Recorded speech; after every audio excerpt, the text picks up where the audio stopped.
Number 3, मौन आपको विश्वास बनाने में मदद करता है। अगर आप एक मज़बूत रिश्ता बनाना चाहते हैं तो उससे पहले आपको विश्वास बनाना होगा, और विश्वास तभी बनेगा जब आप सामने वाले की बात ध्यान से सुनेंगे। यानी बातचीत के दौरान आप बोलेंगे कम और सुनेंगे ज़्यादा। ऐसा करने से सामने वाले को लगेगा कि आप एक अच्छे इंसान हैं। आप सामने वाले की बात अच्छे से सुनते हैं, किसी को नज़रअंदाज नहीं करते हैं, तभी वो आपकी बात अच्छे से सुनेगा और विश्वास करेगा। नंबर 4, उत्तर प्राप्त करें।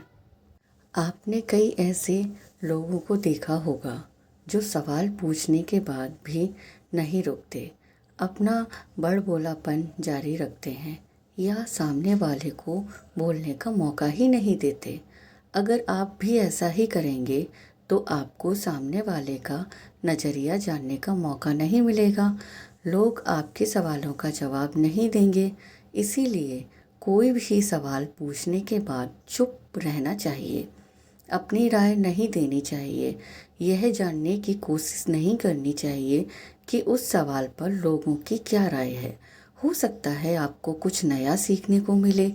कुल मिलाकर आप सवाल पूछने के बाद जितनी जल्दी चुप हो जाएंगे, उतनी जल्दी आपको जवाब मिल जाएगा। यही गुण स्वामी विवेकानंद जी में भी देखने को मिलता है, जो अपनी बुद्धिमत्ता के लिए पूरी दुनिया में जाने जाते हैं। वे जब भी अपने गुरु रामकृष्ण से कोई प्रश्न पूछते थे तो वे अपनी राय बाद में देते थे। वे प्रश्न पूछने के तुरंत बाद चुप हो जाते थे ताकि उन्हें पता चल सके कि उस प्रश्न के संबंध में उनके गुरुदेव की क्या राय है। नंबर 5, विनम्र शक्ति। मौन एक सॉफ्ट पावर है। इसका मतलब एक ऐसी शक्ति है जिसकी मदद से आप बिना लड़े ही प्रतिद्वंदी को हरा सकते हैं। इसका सबसे अच्छा उदाहरण महात्मा गांधी हैं, जिन्होंने सत्य और अहिंसा का मार्ग अपनाया और बिना लड़े ही अंग्रेज़ों को हरा दिया। महात्मा गांधी जानते थे कि अगर हम अंग्रेज़ों से लड़ेंगे तो कभी भी उनसे जीत नहीं पाएंगे। उन्होंने सॉफ्ट पावर की शक्ति का प्रयोग किया और अंग्रेज़ों को हरा दिया। कई बार लड़ाई झगड़े से समस्या हल नहीं होती, चुप और शांत रहने से समस्या सुलझ जाती है।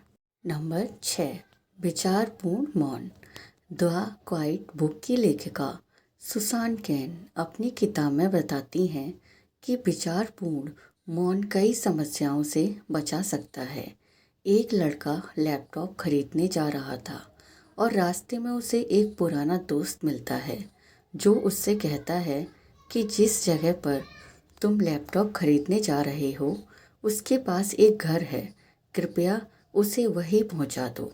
वह अपने दोस्त को ना नहीं कहता और उसका सामान ले लेता है, लेकिन जिस घर में सामान पहुंचाना था वह दुकान से काफ़ी दूर था और सामान पहुंचाने में उनका काफ़ी समय बर्बाद हो गया। बाद में जब वह दुकान पर पहुंचा तो दुकान बंद थी।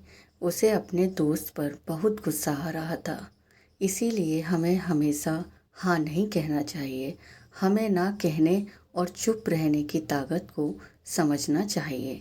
तो दोस्तों, इन सब बातों से आप समझ गए होंगे कि खामोशी में बहुत ताकत होती है। मौन की शक्ति को कम नहीं आंकना चाहिए। मौन आपको कई समस्याओं से बचा सकता है। और अगर आप भी बताई गई इन बातों पर अमल करेंगे और जहाँ ज़रूरी हो वहीं बोलेंगे तो आपको ज़रूर बहुत फ़ायदा होगा। आशा करती हूँ ये कहानी आपको अच्छी लगी होगी। अगर आपको अच्छी लगी हो तो लाइक एंड सब्सक्राइब करना ना भूलिए। कहानी सुनने के लिए धन्यवाद।